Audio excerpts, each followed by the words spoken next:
Descubra o poder libertador do agora com Eckhart Tolle. Se deseja continuar cultivando essa consciência, inscreva-se para receber mais insights transformadores e orientações para uma vida plena. Muitas pessoas que não estão despertas estão fortemente identificadas com sua forma física. E esse é apenas o nível 1 de sua identidade de forma. No momento que você perceber que você não está pensando, porque não pode perceber um espaço silencioso e pensar ao mesmo tempo, precisa haver algo em você que corresponde a esse espaço silencioso, e que é o espaço interior da consciência. Surpreendentemente, isso também é uma forma de perceber quem você é no nível mais essencial, no nível mais fundamental. Porque você é essencialmente aquela presença silenciosa, aquela consciência, que é a essência de quem você é. É a essência de cada pessoa nessa sala. E essa é uma percepção incrível. Ela transforma a maneira como você percebe sua identidade, seu senso de identidade, porque talvez seja uma das questões mais importantes da vida. É por isso que os antigos gregos, na filosofia grega antiga, provavelmente voltando a Pitágoras, um dos ditados mais importantes que eles tinham, na verdade, está escrito no templo de Apolo em Delfos. Conheça a si mesmo. Essa é uma das coisas mais importantes em sua vida. Saber quem você é. Agora, a maioria das pessoas pensa que sabe quem elas são porque se identificam. Antes de mais nada, é claro que você tem um corpo físico e, no nível da forma, esse corpo físico é obviamente uma parte de quem você é. A percepção mais importante é isso. É tão essencial, não sei por que eles não ensinam na escola ou na universidade. A percepção mais importante é que existem duas dimensões para a sua identidade.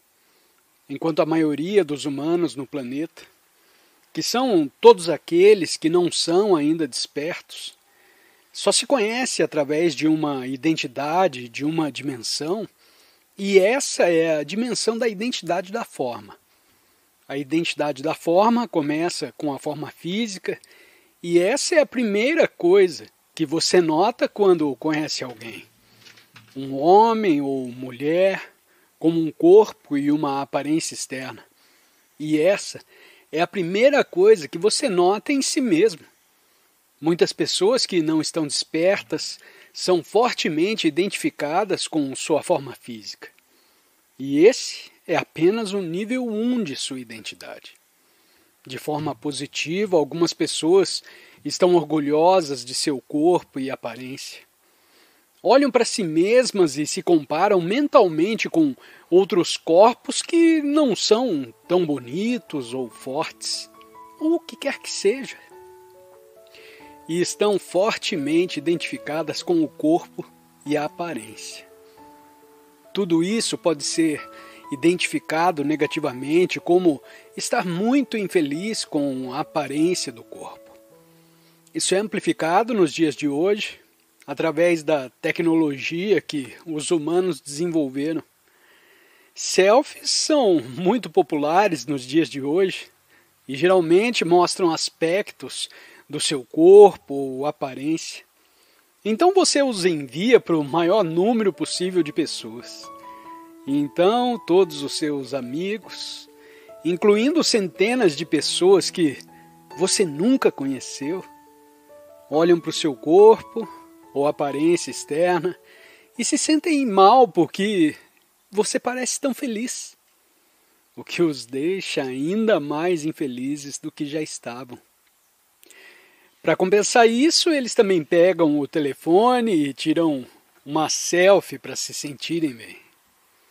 Você pode encontrar um fundo que faz as pessoas sentirem inveja ou se mostra em um restaurante tendo uma refeição incrível.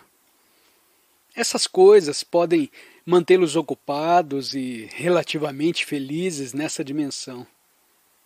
Claro, mais cedo ou mais tarde, chega uma hora em que o corpo muda e sua aparência estranhamente muda. E você pode pensar que os espelhos não são mais tão bons quanto costumavam ser, porque você não parece o mesmo de antes. Então há muitas opções abertas para você. Mas você começa a ficar um pouco infeliz porque se identificou com algo que não dura. E particularmente, as pessoas que tinham uma identificação corporal muito forte se tornam muito infelizes à medida que envelhecem. Muito infelizes. E ninguém lhes disse que tal identidade é extremamente limitada. De repente, o corpo que os fazia se sentirem superiores, agora se torna uma fonte de grande infelicidade. Isso é o destino de todos aqueles que não podem ir mais fundo para descobrir níveis mais profundos de quem eles são.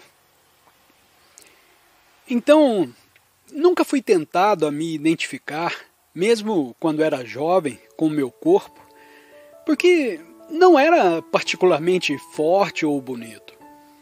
Então o que senti é que eu era inadequado, e isso foi uma fonte de sofrimento. No entanto, percebi que sou mais do que o meu corpo. Também sou minha mente. Se não posso parecer mais forte e mais bonito do que a pessoa ao lado de mim, posso ser mais inteligente, posso ter mais conhecimento. Então o meu senso de identidade mudou. Em vez de físico, embora houvesse alguma identificação negativa, meu senso de identidade em minha mente era algo seguro. Até sua identidade na forma é sua mente. Sua mente é todo o conhecimento acumulado e memórias. E assim por diante que são mantidos vivos por processos de pensamento. Então, para compensar meu corpo inadequado, eu leio tanto quanto possível para que eu possa fazer as outras pessoas se sentirem inferiores. Porque eles não sabiam tanto quanto eu. Então eu ainda estava muito desconfortável. Mas sempre que estava em um grupo de pessoas, eu imediatamente começava a falar sobre coisas inteligentes e mostrava o quanto eu sabia para fazer as outras pessoas se sentirem menores. E isso é muito uma estratégia egóica e é algo normal. Era o ego que dizia, não falem tanto de mim. Claro que eu não estava feliz. Eu estava principalmente em um estado de ânimo, porque sempre havia pessoas que sabiam mais do que eu. E então, haviam outros que não sabiam mais do que eu, mas eles tinham algo mais com que se identificar. Eles tinham uma posição social elevada, foram para a universidade, fizeram um nível superior. Eu conheci alguns senhores e senhoras. Eles não conheceram, não fizeram nada para merecer esses títulos. Eles nasceram com eles. Eles derivaram uma parte significativa da identidade de sua origem social da classe alta. Isso basicamente significa ter uma história familiar. Então eles se identificaram muito fortemente com isso, e isso poderia dar a eles um senso de superioridade em relação à maioria dos outros. E mesmo que os outros fossem mais inteligentes, você tinha muito mais classe, conhecia muito mais antecedentes de influência, ou como quer que você chame. Embora estejamos usando o idioma inglês na Inglaterra, mesmo a maneira como você fala, você imediatamente mostrará aos outros.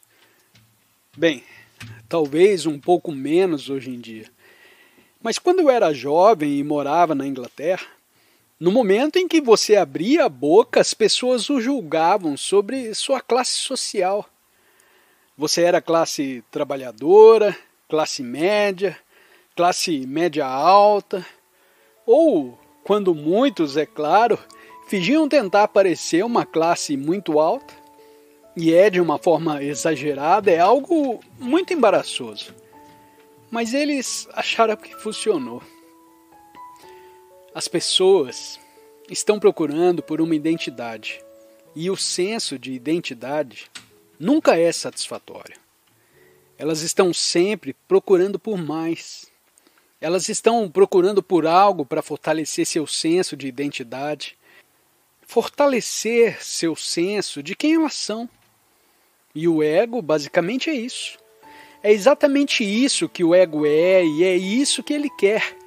Ele quer ter um senso de identidade baseado na mente, baseado nas emoções que refletem a mente condicionada.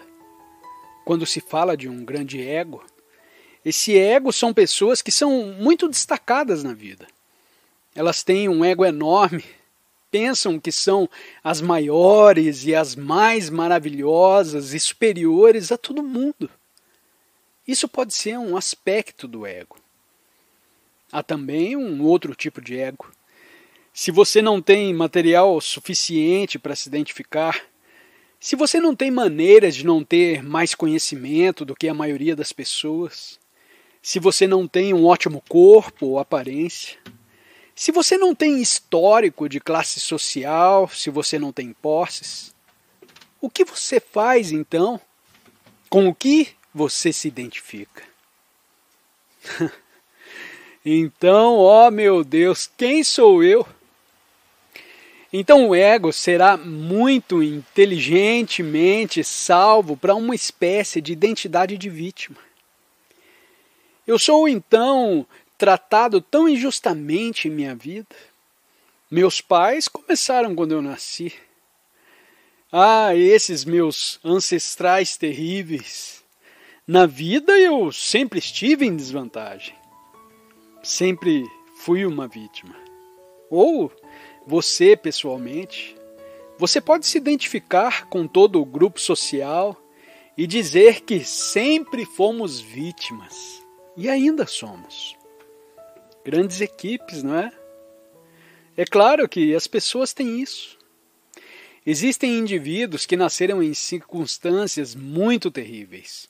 Também existem em todos os nossos grupos pessoas que nasceram em circunstâncias ruins. Isso é, sem dúvida, uma verdade. O perigo é transformar isso em seu senso de identidade, que o mantém preso em uma espécie de prisão muito sedutora. Há uma grande tendência hoje em dia para as pessoas terem uma identidade coletiva de vítima. E isso é algo muito sedutor para o ego. Você pode ver isso na internet muito facilmente. Como isso se torna cada vez mais moda nos dias de hoje. Ter uma identidade de vítima coletiva.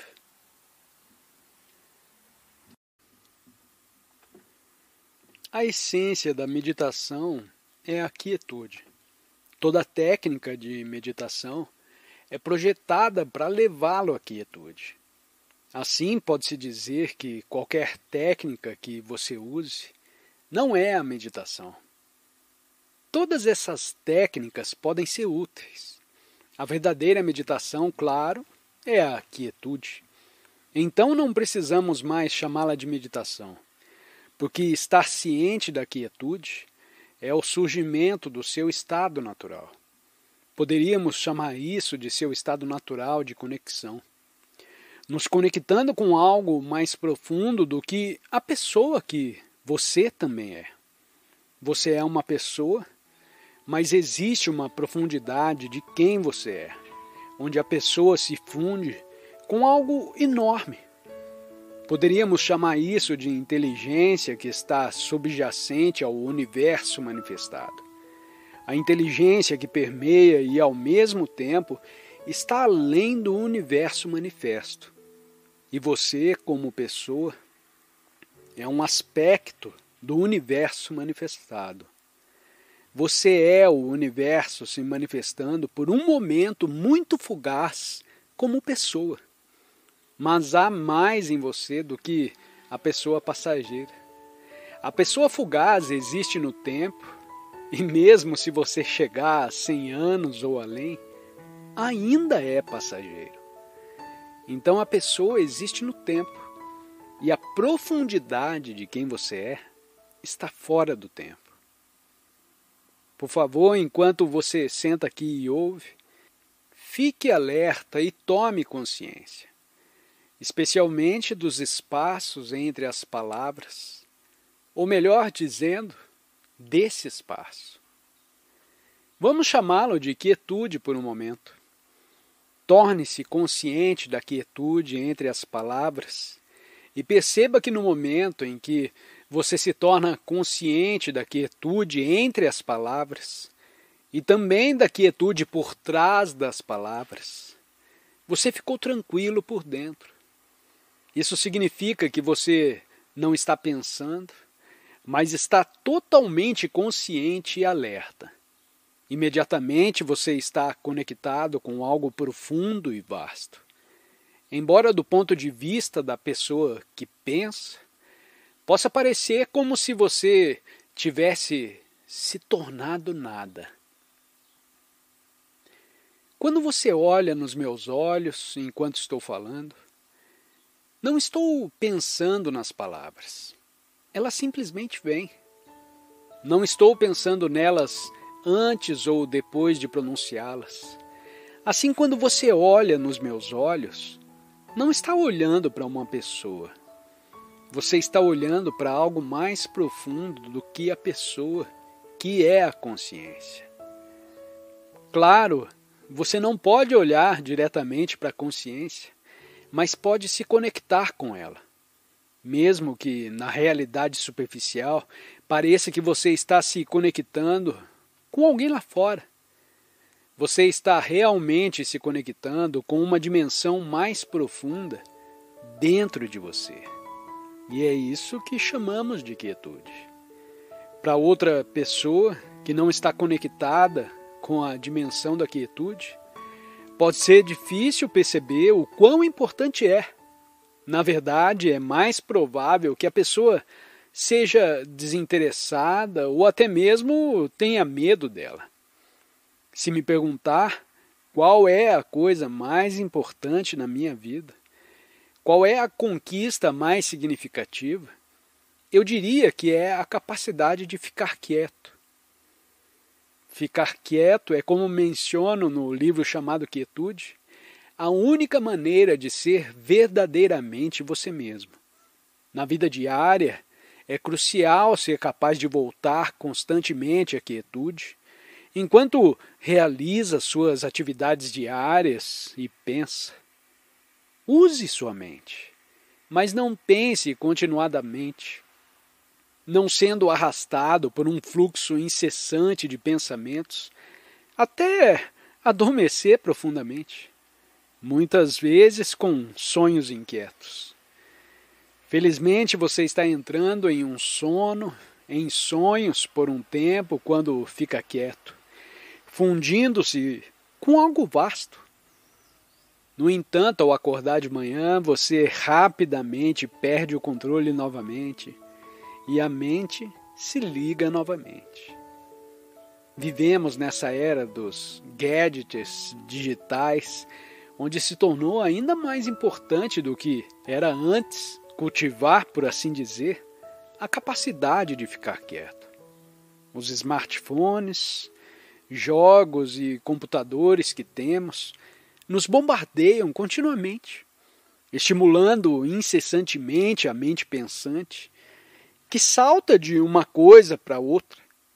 E-mails, mensagens de texto, o telefone tocando, o Facebook, o Twitter, o Instagram, todos exigindo a sua atenção imediata. Você se vê à mercê desses dispositivos e muitas pessoas parecem ser e ficam viciadas no estímulo constante. Elas são puxadas para um lado, para o outro, nunca experimentando qualquer tipo de quietude interna, sem espaço interior, apenas preenchendo as coisas sem espaço. Inevitavelmente, após um tempo, elas se sentem esgotadas, mas ainda assim não conseguem parar. Os jovens acham cada vez mais difícil se concentrar em qualquer coisa por muito tempo, mais do que alguns segundos, porque foram condicionados a sempre buscar a próxima coisa. Eles nunca conseguem ficar com nada por mais de alguns segundos. Agora chamam isso de uma doença que precisa ser tratada com drogas, o transtorno de déficit de atenção. Qual é a resposta? Lhes dê drogas. Nesse momento é ainda mais importante ter a capacidade de ficar quieto, mesmo enquanto você está pensando. Entre seus pensamentos, volte à quietude. Quando você fala com alguém, enquanto ouve, esteja presente e alerta. Seja apenas aquele campo de atenção enquanto ouve. Quando você olha para algo na natureza, um céu, uma árvore, esteja em quietude. Você sabe que está em quietude, mas não está dizendo em sua mente, eu ainda estou. Em vez disso, pode se sentir como a própria quietude. Assim, a coisa mais importante em sua vida é se familiarizar com a quietude e tê-la como sua constante companheira, por assim dizer, seu melhor amigo. Isso é o despertar espiritual, o que significa simplesmente não estar completamente identificado com cada pensamento ou emoção que surge. É perceber que há algo mais em quem você é do que os pensamentos e emoções que surgem continuamente, assim como as percepções sensoriais. Há mais em você do que isso.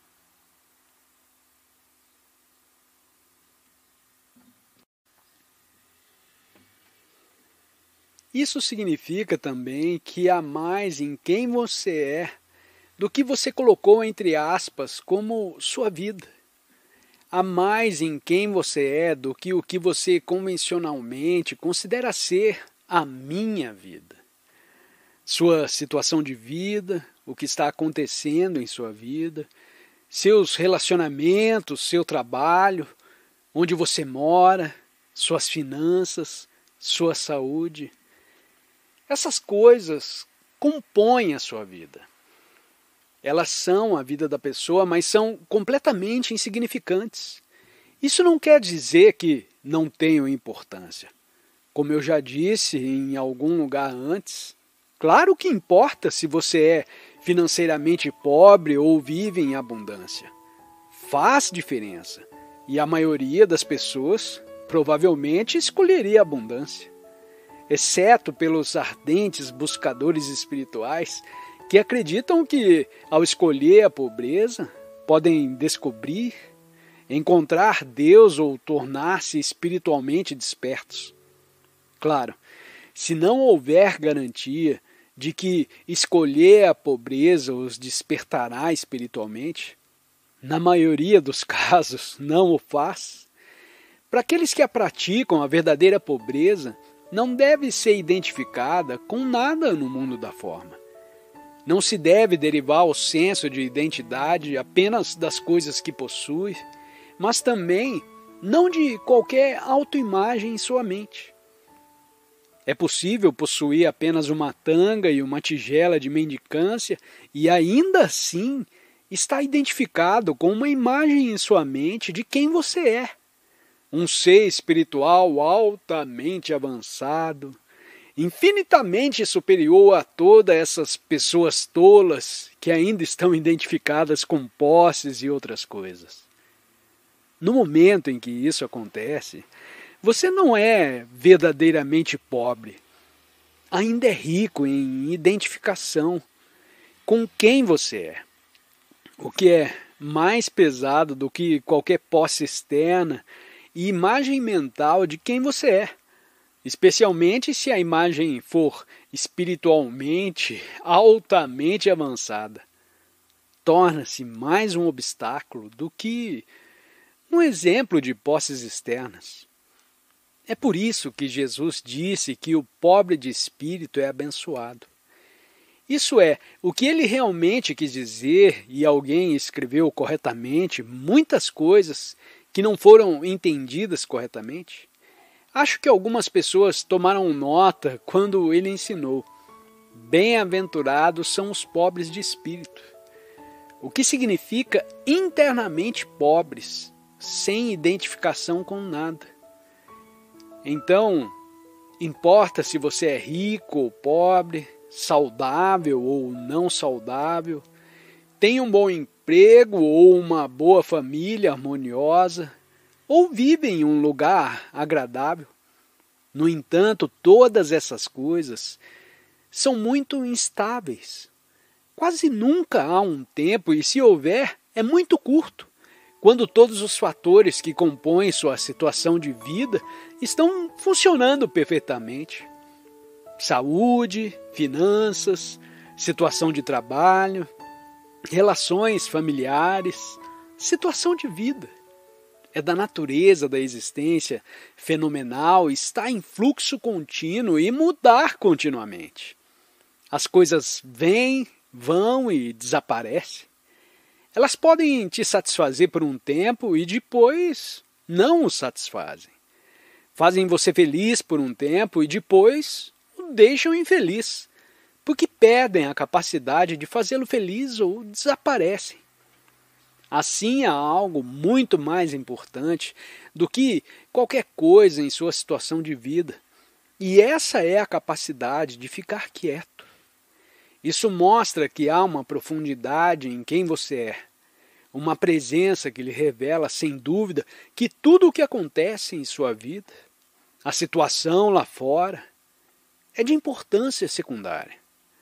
Quando as coisas não são satisfatórias em sua situação de vida, seja por dinheiro, relações de trabalho, situação de vida, saúde, muitas vezes é precisamente nesses momentos que as coisas não funcionam em uma ou mais dessas áreas, que há uma oportunidade para você se aprofundar dentro de si mesmo e encontrar aquele reino de quietude, espaço ou presença, ou como você quiser chamá-lo. Isso permite que você se torne, até certo ponto, livre de condições externas. As condições de sua vida, incluindo o corpo físico, embora ainda sejam externas, não têm mais a capacidade de te tornar realmente infeliz, chateado, frustrado, com medo e ansioso. Por outro lado, pode parecer uma má notícia, mas não é. Todas essas coisas externas também perdem a capacidade de fazer você realmente feliz.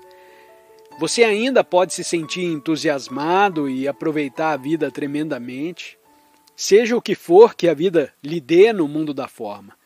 No entanto, há sempre algo transcendente em você, de onde você observa e aprecia as coisas bonitas que entram em sua vida. Há um prazer nisso, mas você não dá a elas uma importância que elas não têm. Você não se apega a elas. Permite que elas existam. Seja uma posse que vem para você e é adorável. Você cuida dela, seja lá o que for. Uma casa, um objeto. Você aprecia, é adorável. Você cuida dela sem aquele forte senso de apego mental.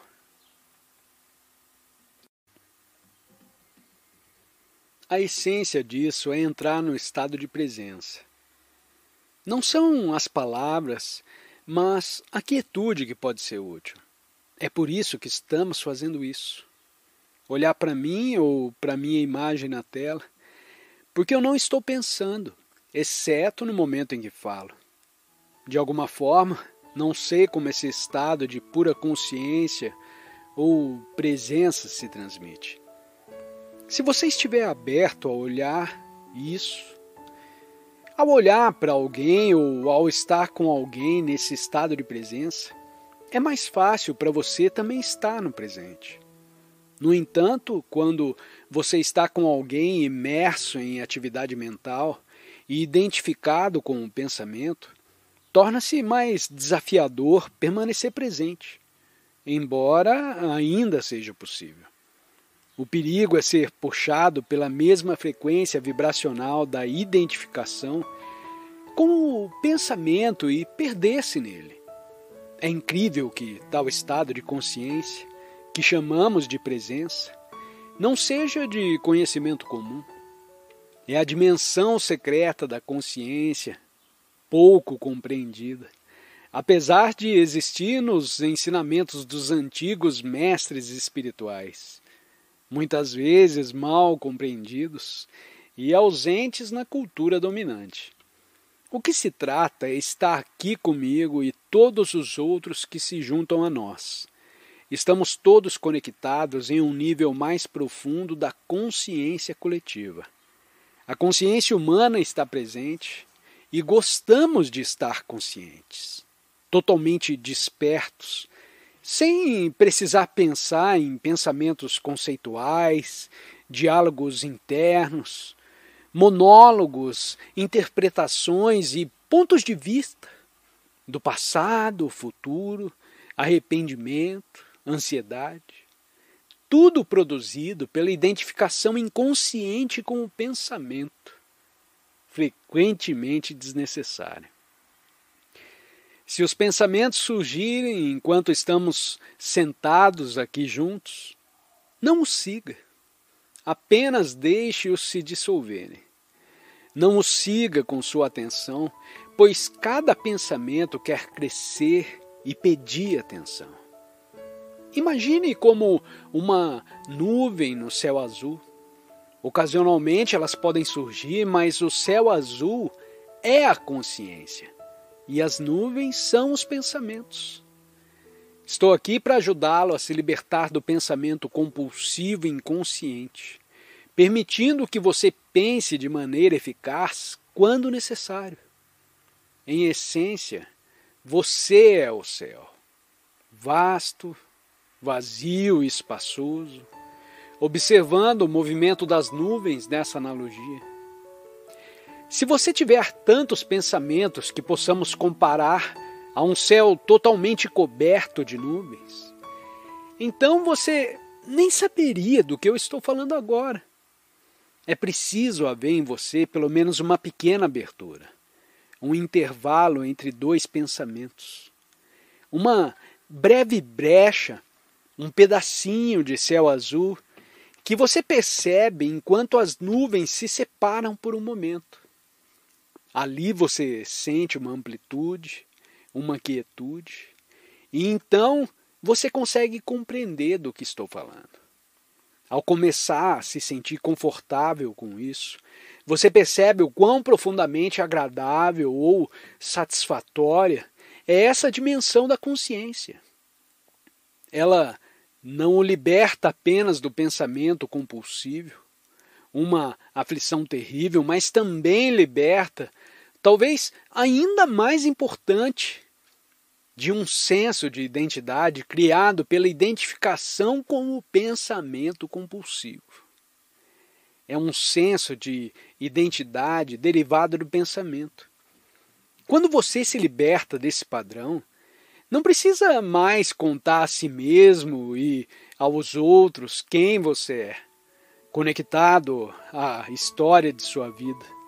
Uma narrativa em sua mente que é a minha história.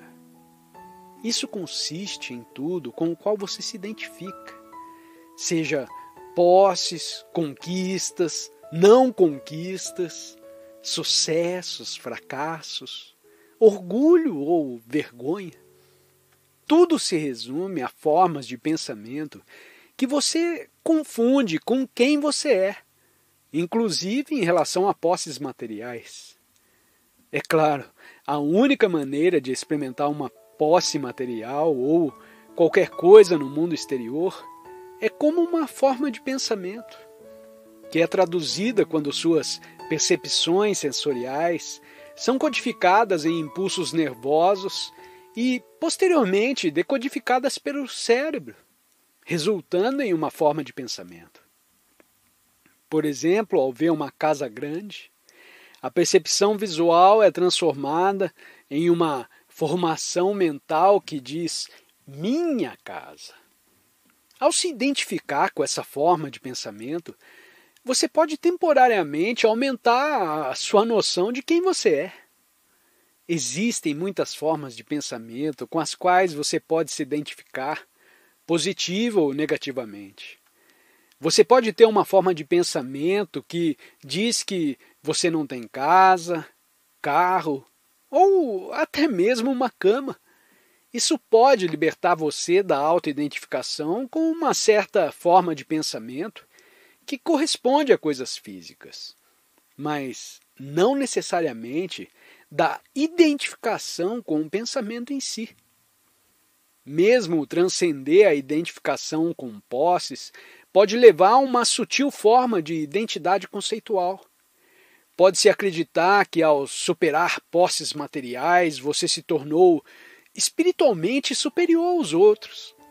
Isso é uma forma sutil de ego, uma identidade fictícia que também requer cautela. Qualquer tipo de identidade conceitual deve ser tratado com cuidado, pois sua verdadeira identidade está além do pensamento. Não pode ser encontrada em nenhuma concepção que você tenha sobre si mesmo. Da mesma forma, você não pode encontrar a verdadeira identidade de qualquer outra pessoa através da conceituação. A arte de viver é ser capaz de funcionar no reino do pensamento da melhor maneira possível, sem buscar um senso de identidade mais forte através do pensamento. Isso significa evitar criar uma atitude hostil ou antagônica em relação a outras pessoas ou situações, transformando-as em inimigos, por assim dizer, o que fortaleceria sua identidade conceitual. Mesmo sentir raiva de alguém pode inflar o ego, demonstrando como o pensamento pode ser usado para fortalecer a identidade conceitual. No entanto, é reconhecido que o pensamento é uma parte inevitável da experiência humana e não pode ser eliminado, o que é aceitável. A chave é usar o pensamento enquanto mantém a consciência de quem você é, compreendendo que sua identidade não pode ser definida pelo pensamento. Estamos aqui para aprofundar esse conhecimento de si mesmo como consciência, e isso não está relacionado ao conhecimento conceitual. Talvez a palavra saber seja mais apropriada do que conhecimento, para descrever essa compreensão mais profunda de si mesmo. A adversidade é uma oportunidade maravilhosa, porque ela o força a ir mais fundo. Você é capaz de cavar e encontrar a base dentro de você que o liberta do medo de que certas ações ocorram. Por vezes você acaba fazendo coisas que sabe que não são ideais, mas parece algo agindo através de você. Existe um poder que o leva a fazer coisas que sabe que não são certas ou benéficas, mas não consegue evitar. Isso ocorre em várias áreas da vida e também está presente em vícios, como o vício em substâncias ou hábitos prejudiciais. Minha resposta é semelhante à que dei anteriormente. O poder da presença precisa crescer em você para ser forte o suficiente e resistir a essas impulsões. Não é uma questão de força de vontade, pois aplicar força para resistir não é a abordagem ideal. Estou falando de um tipo de poder que pode ser confundido com força de vontade, mas não é simplesmente segurar algo. Por exemplo, se o vício está ligado a bebidas intoxicantes, você pode sentir a tentação quando as garrafas estão presentes e a sensação de que precisa ir lá e se servir de uma bebida. Quando você não está nem um pouco consciente, nem mesmo sabe o que está fazendo. Está tão inconsciente que já está segurando a bebida e bebendo. Nesse ponto você até percebe que está bebendo. O mesmo ocorre com a comida. Mencionei a pessoas com vícios alimentares que muitas vezes acordam no meio da noite já tendo comido. Elas foram inconscientes até a geladeira, pegaram o bolo de chocolate e já estão na metade quando de repente percebem: ei, o que eu estou fazendo? No entanto, a consciência chega tarde. A força de vontade seria segurar essa vontade, dizer eu não vou, mas muitas vezes, depois de um tempo, ocorre uma explosão, como uma chaleira fervendo que não aguenta por muito tempo. Então você pode ter alguma racionalização em sua mente sobre por que fará isso de qualquer maneira. A mente fornecerá uma razão.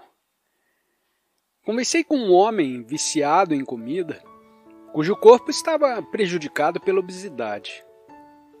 Ele costumava dizer, antes de se entregar a um excesso alimentar: ei, você teve um dia difícil. Realmente merece um tratamento. Não vou fazer isso por muito mais tempo, só hoje. Eu preciso realmente de um tratamento especial. A vida não me tratou e é o único prazer que eu tenho. Eu tentei mostrar a ele que esse pensamento era um engano e tive algum sucesso. Mas, infelizmente, era tarde demais para salvá-lo. Ele não está mais no corpo, mas está tudo bem. A essência nunca deixa de existir. Ele provavelmente reencarnará agora, talvez para aprender alguma lição. Como mencionei ao primeiro questionador, pratique o poder da presença quando não estiver particularmente tentado por nada. Recomendei a prática de sentir a presença permeando cada célula do corpo, a consciência interna, e dessa forma haverá presença suficiente. Quando o impulso vier, use-o. Não diga para ir embora, pois ele não irá embora. Ele virá de qualquer maneira. Observe o impulso, perceba que não é algo bom, e se houver consciência suficiente, use-o sempre que o impulso surgir. Essa é a sua prática espiritual especial. Em vez de tentar se livrar dele, dê as boas-vindas ao impulso e veja como é uma prática espiritual especialmente projetada para você. Transforme isso em prática espiritual. Primeiro perceba que é uma oportunidade para praticar. A primeira coisa a fazer é adiar, não obedecer ao impulso imediatamente, mas atrasá-lo. Assim, quando sentir o impulso, diga: aqui está a minha próxima prática espiritual. Vou atrasar a ativação desse programa na TV por 3 minutos. Durante esses 3 minutos, observe o impulso em você. É uma forma de energia. Perceba que está lá como um pequeno gremlin ou algo do tipo.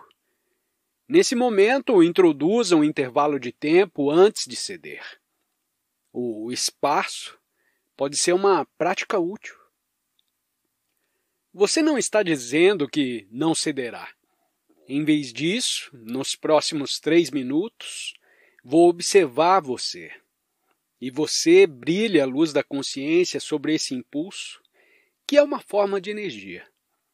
Pode se manifestar como uma emoção ou invadir perigosamente sua mente, tentando explicar por que você deve ceder, como expliquei ao meu amigo. Pensamentos podem surgir, explicando que você deve seguir esse impulso, e é nesse momento que você precisa estar presente e consciente o suficiente para não acreditar em todos os pensamentos que surgem. Observe o pensamento reconhecendo e reserve 3 minutos para essa prática espiritual interessante. Durante esses 3 minutos, observe o crescimento da sua consciência aplicando a situação. Após esse tempo, veja como se sente. O impulso pode não ter se dissolvido completamente, mas provavelmente ainda está presente. Nesse ponto, avalie se você tem força suficiente para mais 2 ou 3 minutos. Fortaleça sua consciência. E ao atingir 5 ou 6 minutos, observe o que acontece. Pode ser que o impulso retroceda, fique inativo, e de repente, você não precisa mais ceder.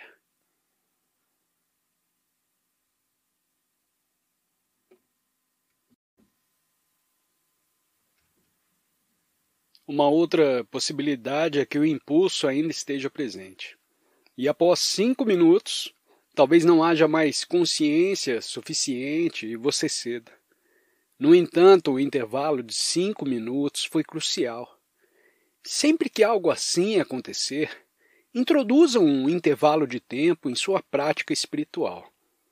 Durante esse intervalo, você não o segura, mas apenas o observa, evitando reprimir. Você percebe, aí está você. Se for um gremlin, você não tenta controlá-lo, mas sim olha para ele. A coisa interessante ao aplicar consciência é que, ao brilhar a luz da consciência sobre algo, há a possibilidade de transformação. Isso é semelhante à história de beijar o sapo no conto de fadas, onde o sapo se transforma em um príncipe. Essas histórias, muitas vezes, contêm uma sabedoria transmitida ao longo do tempo. Inicialmente, mesmo após o intervalo, você pode ainda ceder ao impulso, mas com o tempo, o intervalo se torna mais longo. Gradualmente, você percebe que a energia por trás do impulso enfraquece e diminui até a próxima vez. Os mecanismos de autossabotagem começam a desaparecer à medida que você aplica a conscientização a eles. Ao observá-los, pense nos sapos. Essas energias como gremlins dentro de você, campos de energia presos. Essas energias, inicialmente, não são ruins em si mesmas. Ao dissolver o corpo de dor, a energia emocional presa pode ser transformada em presença, semelhante a como a lenha no fogo é consumida e transmutada. E aqui temos novamente o famoso exemplo da Idade Média, onde certos filósofos estavam profundamente interessados em alquimia. A alquimia, aparentemente, sobre transformar metais básicos em ouro, tinha um significado muito mais profundo, a transformação da consciência humana. Esses filósofos usavam símbolos e imagens para disfarçar esse conhecimento, pois falar abertamente sobre isso poderia levá-los à execução pela igreja da época. O processo alquímico de transformar algo inicialmente indesejável em algo maravilhoso é algo que ocorre na psique humana. Carl Jung, o psicólogo, explorou extensivamente a alquimia em seus escritos, destacando a transformação do indesejável em consciência. Sua prática espiritual é verdadeiramente especial e personalizada para você. É uma prática maravilhosa, independentemente de onde você está na vida. Essa prática abrange todas as situações e momentos, representando as duas dimensões. O fim do medo está intrinsecamente ligado ao entendimento de que o medo é uma condição humana normal, muitas vezes oculta sobre outras emoções. Ansiedade, tensão, nervosismo e até mesmo raiva derivam em última instância do medo. O estresse, de certa forma, é uma manifestação do medo. Saber disso é o primeiro passo para o fim do medo, pois nada que seja real pode ser ameaçado. Como diz o Curso em Milagres, nada de real pode ser ameaçado, nada de irreal existe aqui, e nisso reside a paz de Deus. Isso está aqui porque nada de irreal existe, em última análise, no mundo da forma. A forma, em última análise, não é real em si mesma. Nada de irreal existe aqui. Significa reconhecer que a paz de Deus reside aqui. Deus é sem forma, atemporal, eterno e não manifestado, que está dentro e além do mundo. Alguns de vocês podem sair de suas mentes praticando uma escolha consciente de estar presente. Ao estar presente, você não carrega a sua história, sua situação de vida ou qualquer bagagem do passado contigo. A prática de estar presente significa liberar a identificação exclusiva com sua situação de vida. Embora todos tenham uma situação de vida, é vital entender que você não tem uma vida. Você é a própria vida. Quando sua situação de vida se torna tudo o que você conhece sobre si mesmo, você perde a verdadeira essência da vida. Lidar com sua situação de vida é importante. Mas se isso é tudo o que você conhece, você está perdendo a vida real que está no agora. A vida é agora. Não no fazer, mas no ser. Saia do pensamento. Fique alerta na quietude. Existem várias maneiras de não acreditar totalmente em cada pensamento que surge. Reconheça os pensamentos como meras posições e julgamentos, não se identificando completamente com eles. A vida autêntica está além do mundo da forma, no ser consciente e presente.